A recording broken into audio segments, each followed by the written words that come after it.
This episode of Tools for the Future is all about the design of experiences, specifically the different dimensions that make up experiences. We create experiences and not merely tasks or isolated moments in front of a screen. But while we talk a lot about experiences, most people don't have a very succinct definition of what an experience is or what its components are. What's designed about this experience? When you walk into a museum, we're aware of the art, but most aren't aware of how the space itself is designed to shape the experience. What's designed about this experience? In the supermarket, an even more designed experience, there are uncountable invisible elements that shape our interactions, our understandings, and our buying behaviors. All of these are parts of the experience, too. All travelers are familiar with airport security, but most don't believe the experience has been designed very well for anyone. Yet it is a highly designed experience, and while it's missing many opportunities to improve the experience for travelers, some of these annoyances are designed in purposefully for other reasons, like detecting dangerous people. Software and digital services are seen as designed for better or worse, but the focus is nearly entirely on the visuals, meaning icons and buttons and screens, and less so on the sound or other senses, and often with little regard to the conceptual models, flows, and types of interactions. All of these contribute to experience too. While it's almost completely invisible as a service, design is all around this experience, making it possible. There are ways to make the interaction visible, but it still has the opportunity to fail or succeed based on what's not seen. In performances and events, we're more aware of the fact that we are having an experience, but we're usually so engaged that we don't deconstruct how it is designed or how it affects us. Almost everything that makes these experiences great or terrible is invisible. Even when we're in nature, we still don't think of it as a designed experience, yet it is completely designed. There's very little. In order to better understand how to create great experiences, we also have to redefine the concept of value. Most business people don't understand either of these. In fact, most MBAs are taught to ignore value beyond the financial. This makes the process of actually creating value an uphill battle. Often, people are willing to pay more for experiences than they realize. They look at other indicators like price and features. We can call these triggers, but experience is the thing that usually makes the difference in driving decisions, comparing value, and valuing and remembering the experience itself. What makes this difficult, of course, is that most of these things are invisible, ambiguous, or not defined as rational, and as such are usually ignored. The fact that so much of an experience is invisible makes it difficult for many to understand, to plan, or to assess. But that doesn't make any of these invisible elements any less important to creating value. Many of these elements that make up an experience aren't discrete. They aren't always reliably the same for different people. Some contribute to some, but not to others. Again, this doesn't make any of them less valuable or important, but this makes them more difficult to work with, plan, and deploy. But to many people, especially in business, that ambiguity around certain elements of experience and types of value seem illusory or unreal, and are treated as if they don't exist or can't be consciously developed. Because these elements are ambiguous, economic models and business tools ignore them because they're difficult to define and measure. This means that many business people ignore them too, since their tools can't account, assess, or measure them.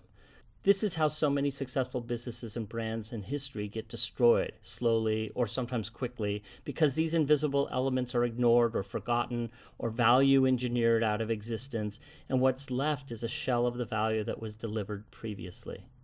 Customers leave for better value and better experiences, and business people can't understand why because they can't see what they ignored.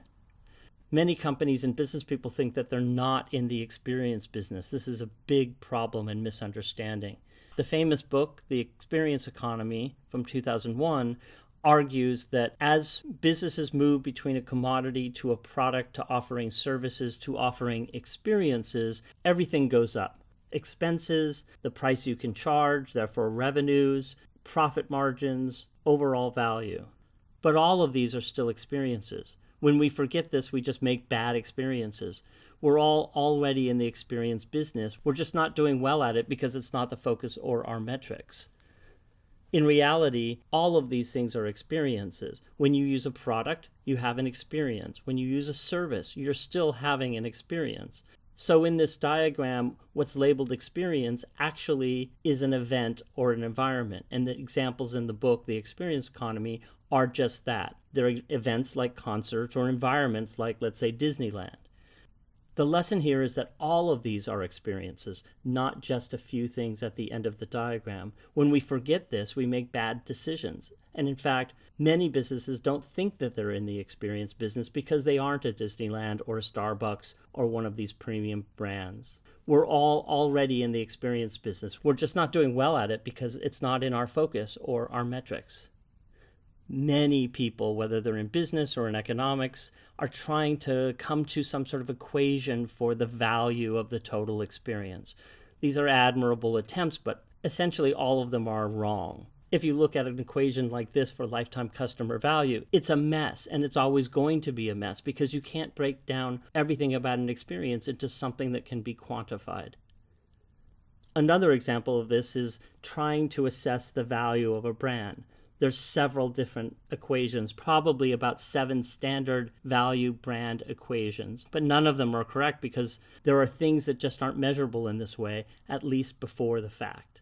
What this does show, however, is that many business people, including some economists, do understand that there's something more than what they can easily measure with numbers. It's just that their attempts to quantify the qualitative usually fall short of capturing that total value.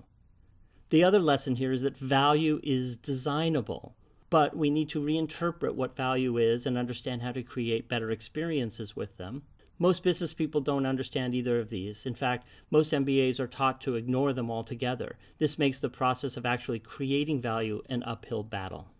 The terms for all of these related fields and activities in creating experience are varied and have little uniformity.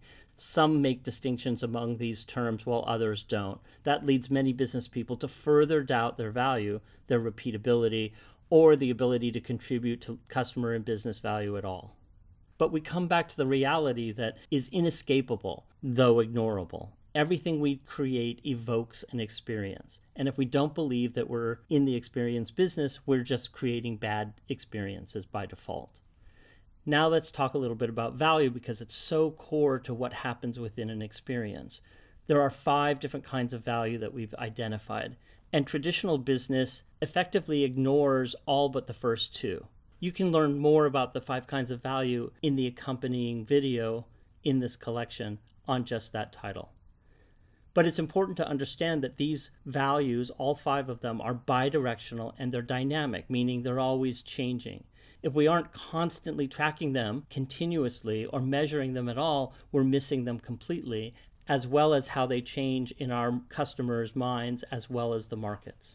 Once we understand that there are 5 kinds of value and they're always moving dynamically between person or system and company and customer, we have to understand that there's a relationship, and the only way that value can transfer between 2 entities or 2 people is within the context of a relationship. This means that every company is in the relationship business, again, like experience, whether or not they acknowledge it. If we don't understand that we're in the relationship business, we don't bother to create good relationship, and therefore we can't create the opportunity for good value to be exchanged. And the only way to have a relationship is within the context of experience. This is why experience is so important.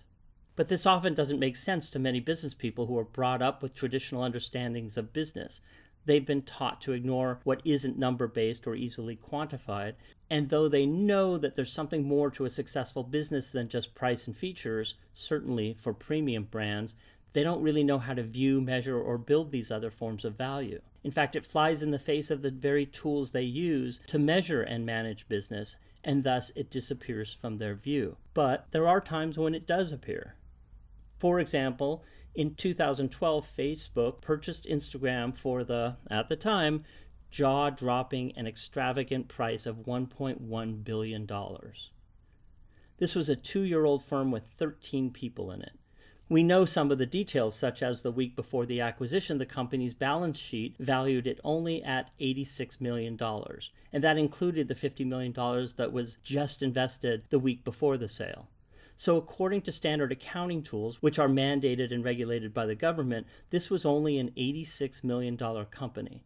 So where was the rest of the value hiding? It was hiding in these other forms of value, in the qualitative values. And this isn't unique to internet or even technology firms. Every healthy company is worth more than what the books say it is, precisely because their relationships are valuable. They're often difficult to establish as well as to maintain. This is the value of relationships. It's also the value that design can add to businesses. It's what Facebook actually bought. When a business person claims that design, experience, relationship, emotions, meaning, whatever, aren't important, this is what you point to. It turns out that it's the most important thing in business, even in a financial sense. If you notice here on the slide, where's the majority of the value in the Instagram sale? It's not in the functional and financial value. It's not in what the accounting system said the company was worth. The vast majority of the value that Instagram created was hidden in the qualitative values. Yet business doesn't really know how to value it in the moment, and most business people don't know how to develop or manage it. Their tools literally ignore this value. That's where design comes in, but too often we don't know how to articulate this to our peers, and we develop relationships only intuitively or accidentally. Instead, understanding the dimensions of experience and all of its components allows us to build this hidden value, this qualitative value, deliberately. Imagine building or managing a business using tools that never see this hidden qualitative value. It's easy for companies to make decisions that destroy qualitative value when their tools only report or forecast functional and financial value. Another way to say this is that those companies or people who focus on creating total value create more of it more often. Or, in business terms, those companies and people who focus on creating premium value create more of it more often. And who's good at creating premium value? For the most part, the very many types of designers. So I suspect you all already know this, but many of our clients and partners and peers simply don't. Or they think it's low level and doesn't apply to their business strategies, only to their products and services. All businesses are in the relationship business, and this means that all relationships are strategic. In fact, there's nothing more strategic than the relationships we build, since that's the only way we can exchange value. This also makes experience strategic, which means design in all its forms is critical. The better the experience, the better the relationship, and the better the value that emerges. Everyone's in the relationship business, and everyone is in the experience business. So it's time to talk about what the hell an experience is in the first place. This has been a long way around describing why experiences are important or strategic and valuable, so now let's describe exactly what an experience is. Where is this experience occurring? Is it occurring here? Is it occurring here? Or is it occurring here? There are several kinds of stimuli coming out of the devices, and there's a bunch of responses that happen in our brains as a response to those stimuli. So where does that leave the experience itself? Essentially, experience is what cognitive psychologists call state of mind. It's a mix of memory and emotions and perceptual bias and behavioral responses and mental models, all in a moment, changing from moment to moment. We can't really rely on everyone having the same memories, but there are shared memories around, let's say, cultural events like September 11th. We can mostly count on these within certain audiences and communities, so there's actually a spectrum of memories we can work with, depending on how deeply we know our audience. Design research is one of the mechanisms in which we can understand how memory plays a role in experience. The same is true of emotions. Most people respond to certain stimuli in the same way, and that gives us a baseline of how to design around emotions. But of course, not everyone is the same, and we can't count on everyone having the same emotional triggers as everyone else. However, design research is a way of understanding how emotions play the role in changing state of mind at any moment. Perceptual bias is the differences between people and how they receive stimuli and what their responses are. Things like color blindness or someone being hard of hearing contribute to their perceptual bias. Again, some of these things are communal or societal or species-oriented, and some of them are individual. It's up to us to understand our audiences and where they play along this spectrum. Behavioral responses, however, are responses to stimuli that change behavior, that literally trigger different behaviors and therefore can shift state of mind. Design research allows us to examine the emotions that are present along a timeline of a customer experience, as well as research the behavioral responses and the mental models that trigger those responses. This is exactly why we call these sensorial preferences triggers. They trigger meaning for customers within the experience. And every design decision, whether it's about typeface and color, or form and material, or sound or aroma, these are all sensorial triggers that change behavioral response. Lastly, we have a framework for understanding users' mental models, and these are called core meanings. They alert us to a user's mental models as well as the most important and lasting form of value for those customers. So experience is what changes anyone's state of mind at any point. And state of mind is the customer or user or participant side of the system at any given moment. We can look to neurophysical research to help us understand this, but state of mind is what you're feeling and thinking at any moment. We can't control everything about the experience absolutely, and we shouldn't even try to. However, experiences are eminently designable. We've been doing them for millennia. And although some designers and some business people don't think that you can design experiences successfully for other people, we can point to untold numbers of companies and organizations and artists that do just that all the time. Again, the thing to understand here is that we can't control any experience absolutely for everyone, but that's not really the goal. We aren't expecting 100% accurate responses for 100% of our audiences. As long as we're designing successful or even adequate experiences for the majority of the people we're trying to design for, we can be successful at designing experiences for others. So it's critical that we understand what an experience is. And these are the 6 dimensions of experience that we've come to understand to this point. Perhaps there's a few more. That remains to be seen. But here are 6 dimensions of experience that you can use to put in your development process, whether it's products or services, events or places, in order to make them more successful simply by paying attention to their components. The first dimension of experience is about duration or time. There's the initiation or start of an experience. There's the bulk of the time that you're immersed within it. There's the conclusion that ends the experience. And if you're really good at developing an experience, there's the continuation where people will want to leave the end and start the experience over at some point.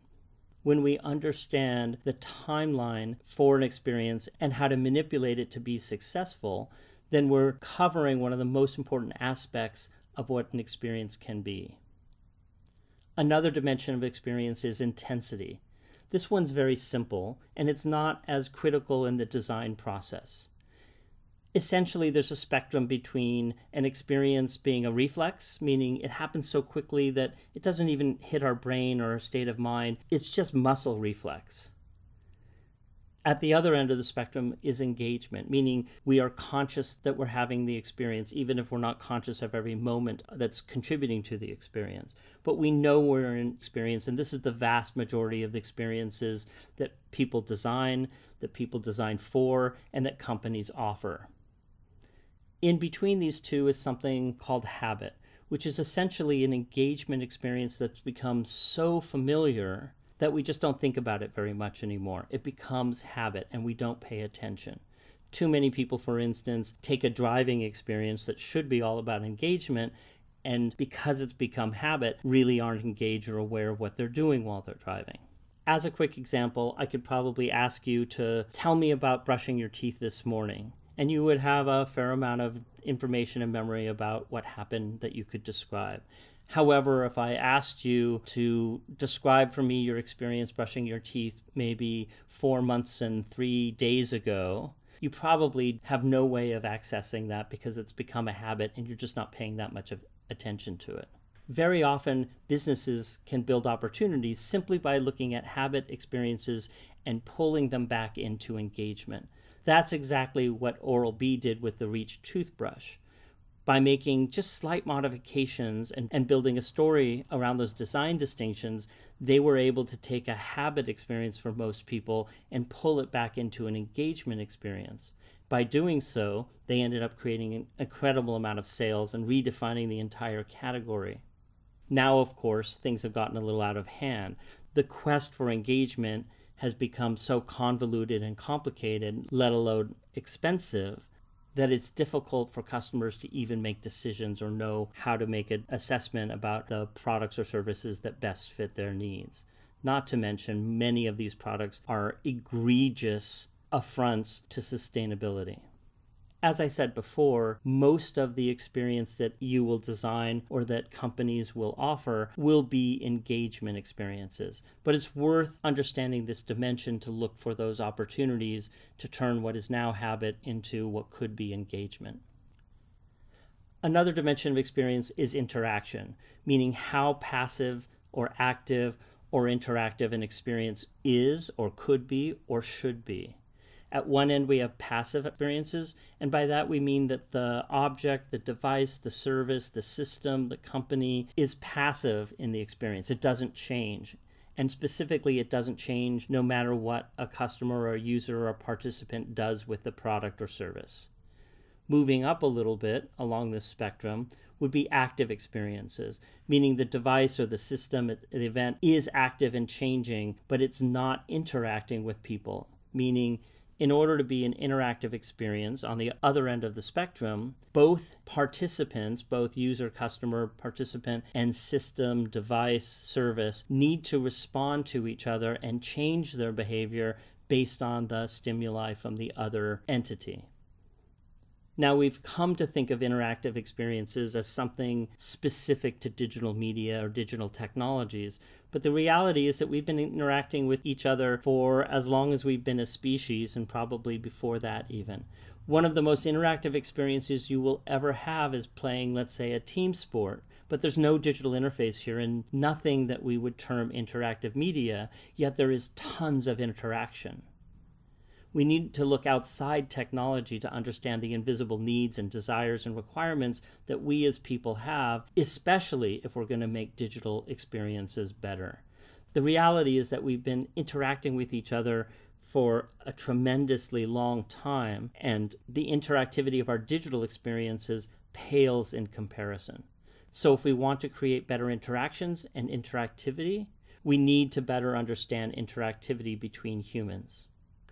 Another dimension of experience is breadth, and this is all about consistency throughout all media or all channels or all touch points. As an example, we don't usually trust people who aren't consistent or who are incoherent or not reliable or exhibit multiple personalities, for instance. And the reality is that we don't trust products or services or companies or brands or other experiences that act in these ways as well. When you call up a company or you walk into a store or you go to their website, when the experience doesn't feel consistent, like it's coming from the same person, we can't develop trust with that company or that organization or that brand because it doesn't seem like the same entity. This is a deep psychological mechanism that works for us, that we've learned over millennia about how to function with other people, and we automatically apply this to other sophisticated systems like companies or organizations or websites or services. So this is something deep within our beings. It's not going to change very easily. If you want to create trust with your customers, you have to create consistency across all the touch points or media or channels in which you interact with them. Apple's always been a really good example of this kind of consistency. When you go to the Apple website, when you go into an Apple store, when you use an Apple product, it all feels like it's coming from the same source, the same company, or in psychological terms, the same person. However, it's important to note that the kind of consistency we're talking about here is a human consistency. It's not an engineered consistency. This means that there may need to be a certain amount of acceptable inconsistency wherein it meets people's expectations. Humans aren't 100% mechanically consistent.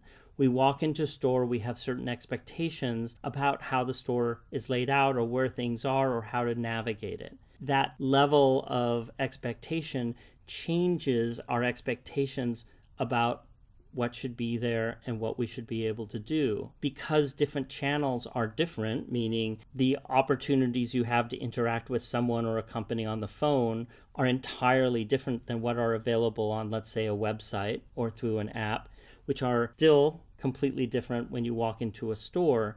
The consistency of expectation across these different media and channels is what's important. And in designing this consistency, there's necessary differences and inconsistencies that we need to introduce in order to meet the expectations within these different media.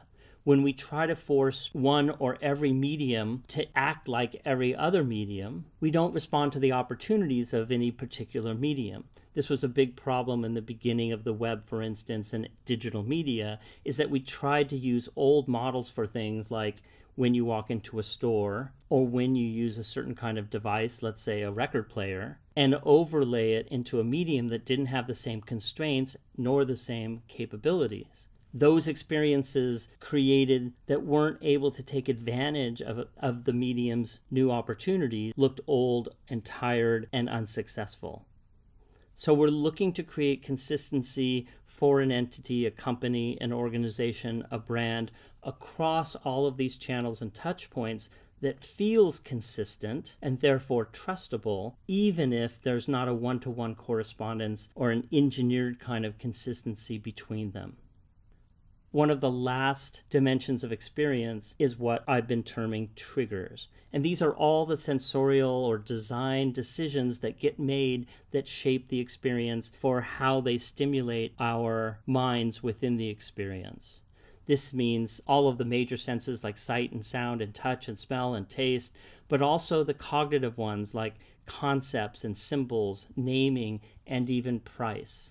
Making decisions about all of these options is what shapes the sensorial experience and therefore the stimuli that triggers meaning and emotion and state of mind.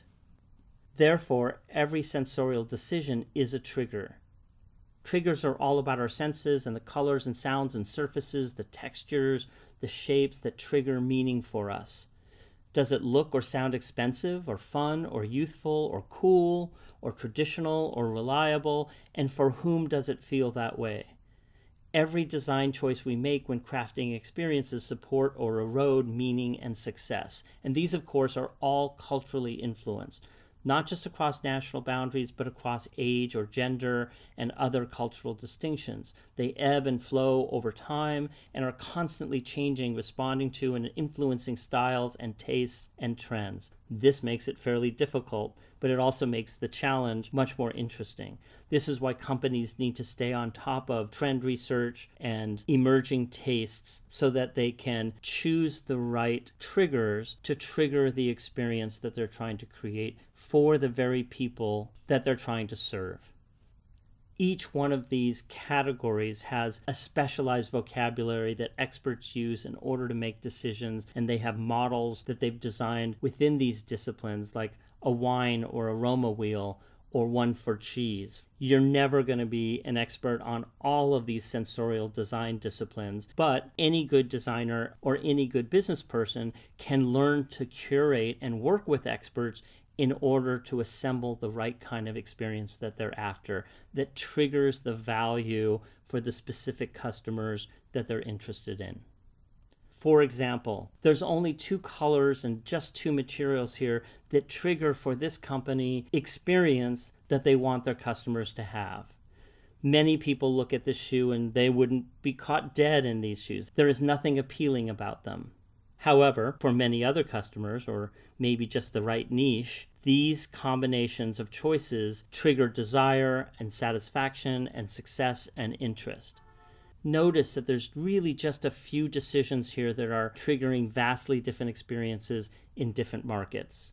For instance, the gold lame, the white patent leather, and the large company logo are the only things that really distinguish what is otherwise a fairly standard shoe shape. Yet these few design decisions trigger vastly different reactions. And it's not up to us to decide how people should react or whether this should be considered fashionable or horrific. It's us as designers and business people to understand how our customers and audiences already react and choose carefully among those options to have the impact we desire. It used to be that designers were taught to redesign everything in the world in their image, meaning to their favorite materials and colors and shapes and typefaces, etc. That's not how we teach about design anymore.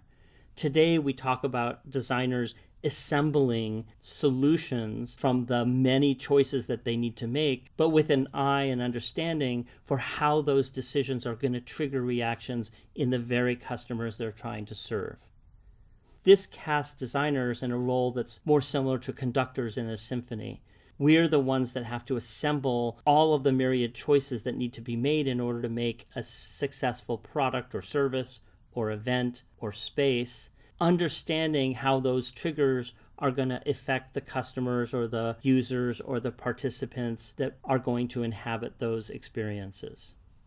Several years ago, the bank HSBC in Europe played with this idea with advertisements that filled airports all over Europe.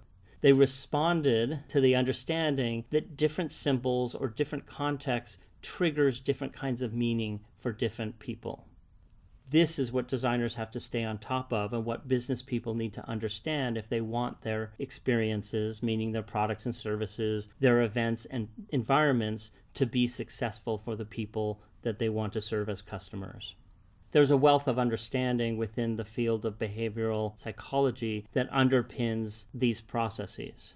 For example, Edward Bernays, who's largely understood as not only the father of public relations, but as the creator of subliminal advertising, his approach to design decisions and to advertising was based on his uncle, Sigmund Freud's, understanding and theories about how the mind works. Bernays was successful by convincing business leaders to follow his advice based on psychological theories from Sigmund Freud. So, for example, Bernays would explain that an advertisement like this would trigger more women to smoke cigarettes because, of course, under Sigmund Freud's theories, the cigarette was a symbol of penis envy, and of course Sigmund Freud believed that every woman had penis envy, so triggering their penis envy by showing an ersatz penis in this ad would draw women to smoking cigarettes. Of course, this is complete bullshit. Bernays and even Freud had no idea whether that's what was really happening in this ad. It's just as likely that women were drawn to smoking cigarettes as a result of seeing this ad simply because they saw other women smoking cigarettes and having nothing to do with penis envy and nothing to do with Sigmund Freud's theories about how the mind works. In contrast, a man named Louis Cheskin didn't have a theory about how things should be or how the mind should work. Instead, he set out to understand people's behavior based on research. We could probably call Louis Cheskin the first experiential researcher, certainly the first design researcher. In fact, he innovated tremendous new tools in order to better understand people's preferences and desires and literally the triggers for the experiences that they had. Louis Cheskin didn't have a horse in the race philosophically. He wasn't looking for a specific answer to be true or not. He was looking to research a specific question, didn't care what the answer was, but needed to know that the answer was correct because that's how people responded, not because the answer was predetermined or the head of a company was looking for a specific solution.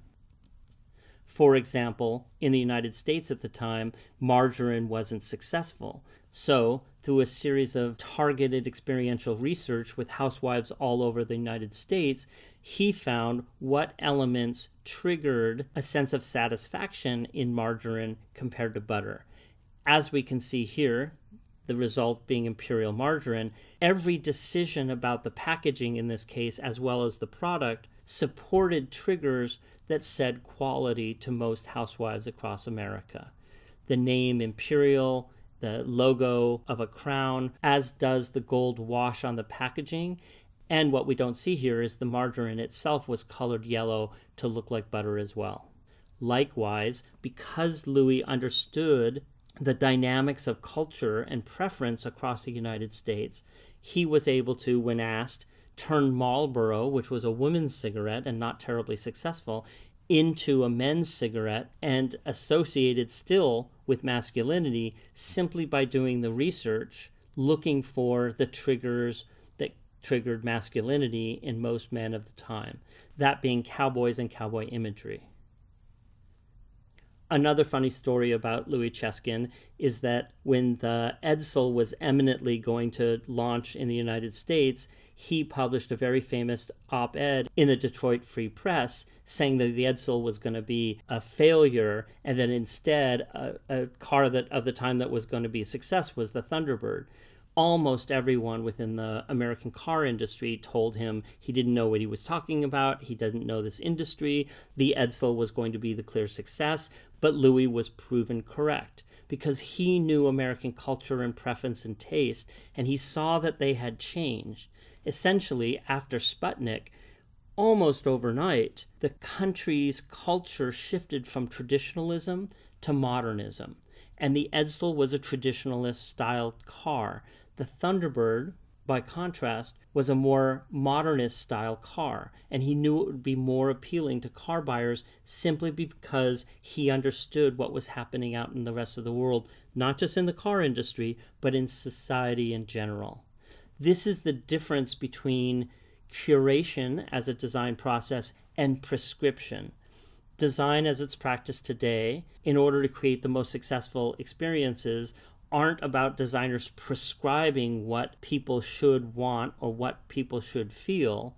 They're curating the myriad triggers of all of these design choices so that the accumulation of all of those decisions have a successful outcome and create or trigger the kinds of experiences specific audiences desire.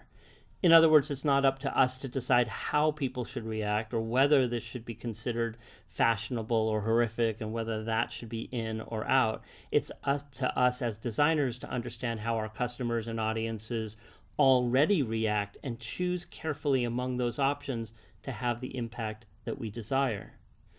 All of this, of course, requires new kinds of insights.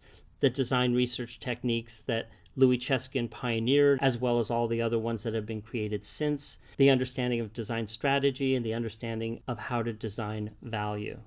Of course, there are specific qualitative research techniques that we can lean on to understand customer triggers. Some of these are the right kind of interviews, very careful kinds of surveys, shadowing users, ethnographic techniques, specifically a technique called laddering, playing games with users, etc.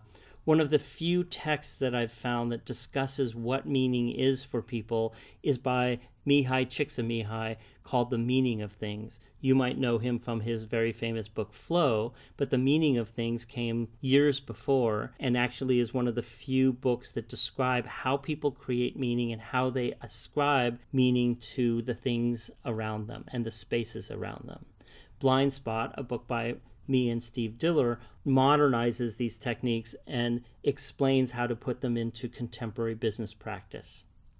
When we get really good at these techniques, we can develop new kinds of tools to help us have the kinds of conversations with our customers in order to understand what's truly at work in their state of mind. These are meaning cards, which Steve Diller created and used in the Design MBA program at CCA, and they are accumulations of different photos for the same core meanings in order to have a visual conversation with customers about what truly matters most to them. We could do the same kinds of games or conversations with customers to understand what triggers quality or excitement or horror, any other emotion, through the myriad of different design decisions that need to be made. At the end of this research, we can be incredibly specific about which aspects of a customer segment's senses trigger specific meanings like accomplishment or community or harmony. and increase the potential of designing successful experience and offerings for them by understanding how the triggers contribute most for those customers. Lastly, the last dimension of experience is the dimension of value, which I talked about before, and which is described in much more detail in the accompanying video in this collection called The 5 Kinds of Value. However, while functional and financial value are fairly straightforward and well known within business circles, and emotional and identity value are fairly straightforward for people to understand, meaning is a little bit different. Meaning isn't merely importance, and it's not a scale from less to more. This is a qualitative assessment, and it's really the most influential and powerful aspect of experience because it drives relationship and therefore drives experience. Essentially, there are 15 core meanings. And instead of being a spectrum, consider this a palette of priorities about the world and how we understand and engage with it. This is like a color palette to paint with when we create experiences. But first we have to understand which core meanings our customers prioritize over the others. Meaning is something that we all create or react to or evoke and understand, even though we don't always acknowledge it. We've found 15 core meanings that are absolutely universal for all humans, regardless of where they were brought up. Perhaps there are more than 15. We certainly haven't found them. Steve Diller and I argue a little bit over things like whether love is an emotion or whether it's also a core meaning. But think of this core set of 15 as a fairly varied set of opportunities for which you can design meaning. As I said, everyone on Earth understands what these 15 core meanings mean, even if they define them somewhat differently, but they don't prioritize all of them at the same level. Some people prioritize some, while others prioritize a different set. Realistically, people can probably only prioritize 1 to 5, maybe 1 to 3 of these in their lives. But if companies and designers and business people understand what those top 3 to 5 core meanings that customers prioritize, and then redirect product and service development decisions around those, they can more easily connect with their customers at this deepest level of value and therefore create the maximum amount of value around those offerings. Now, there's a little bit of difference in the word between value and the 5 values that I'm talking about and values, which are really meant to be ethical priority or an ethical framework. Our values are derived as a combination of our prioritization of core meanings and our expression of core meanings. And this will be described more in one of the other videos within the Tools for the Future collection. However, let me just give an example. In 2005, National Public Radio in the United States revived an idea for an audio essay on their radio stations given by notable people. And the very first one on June 27th of that year was delivered by Newt Gingrich, a political figure within the government of the United States. The very first sentence that he read as part of his audio essay went like this: "I believe that the world is inherently a very dangerous place, and that things that are now very good can go bad very quickly." Well, that tells you pretty much everything you need to know about Newt Gingrich's policies, about his worldview, about his perspective, about his values. But not everyone in the world feels that way. So our values are set not just as a combination of which of these core meanings we prioritize, but on any one of them, how we express that core meaning. In this case, security as a core meaning is very important to Newt Gingrich, but his expression of security is the world's dangerous and therefore we have to make certain decisions about how to be safe in the world. But someone that also maybe emphasizes security but doesn't have the worldview that the world is dangerous and we all have to focus on security, and instead believes that maybe the world is a wondrous place full of interesting possibilities, would have a different set of values around security than would Newt Gingrich. Their values would be different, even though they're prioritizing the same core meaning, because their expressions of that core meaning are so very different. As we move through these kinds of values, we get to the deepest ones around meaning, And it takes more time and more money and more energy to research people and understand our customers at these deeper levels. However, if we're successful at understanding our customers on the level of meaning, that's where the deepest, most defensible level of value lies. So, if meaning is the deepest connection that you can make with a customer or a user or an audience, then really all design is the process and opportunity of evoking meaning. And meaning is the most important yet most invisible thing that we could design. Despite the title of one of my books, Making Meaning, we don't actually make meaning. At least very rarely does someone make meaning. Instead, we evoke it through these triggers, whether we acknowledge it or not. So hopefully these dimensions of opportunity open up an entire set of new opportunities for you to explore how to create the best offerings, whether they be product or service or event or place, to offer your customers experiences that they desire, that they treasure, that they value in many different kinds of ways, and that they find successful. This is the larger set of components to explore when creating anything. Not every one of these things are going to apply to any specific situation for a product, a service, a place, an experience, etc. However, if we never take the time to explore all of these options, we miss the opportunities for making new or distinctive or more successful offerings. At my website, there are a bunch of tools and templates that can help guide your research as well as your development across all of the dimensions of experience. And that's it for the experience dimensions and the beginning of what experience design is. Of course, this is just an introduction, and there's a lot more details and there's a lot more to doing this. However, this should get you started. Just remember that experience is valuable and designable. There's also much more detail in my book, Experience Design 1.2, and these are carried through essentially all of my books. Thank you.